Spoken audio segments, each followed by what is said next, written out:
CM హోదాలో రేవంత్ రెడ్డి తొలిసారి నల్గొండ గడ్డపై అడుగు పెట్టబోతున్నారు. ఇవాళ అంతా కూడా నల్గొండ జిల్లాలో సీఎం పర్యటన కొనసాగుతుంది. ముందుగా బ్రాహ్మణవేలంల ప్రాజెక్టు మంత్రి కోమటిరెడ్డి వెంకటరెడ్డి స్వగ్రామంలో కూడా బ్రాహ్మణవేలంల ప్రాజెక్టు ప్రారంభం కానుంది. 2008లో అప్పటి దివంగత ముఖ్యమంత్రి వైఎస్ రాజశేఖర రెడ్డి హయాంలో కూడా శంకుస్థాపన చేసినటువంటి ఆ బ్రాహ్మణవేలంల ప్రాజెక్టుకు ఎట్టకేలకు 17 ఏళ్ల తర్వాత కూడా మోక్షం లభించిందని చెప్పవచ్చు.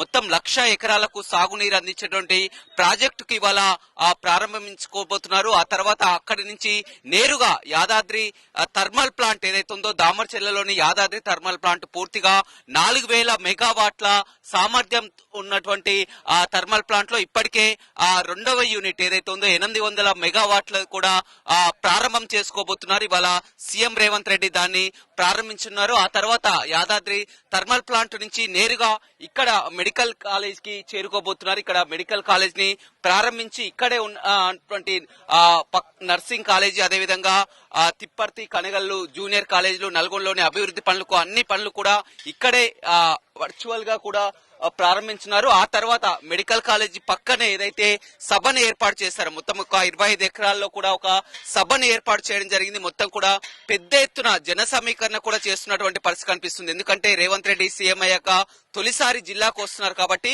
పెద్ద ఎత్తున స్వాగతం పలికేందుకు అన్ని ఏర్పాట్లు కూడా చేస్తున్నటువంటి పరిస్థితి కూడా కనిపిస్తుందని చెప్పవచ్చు. మొత్తం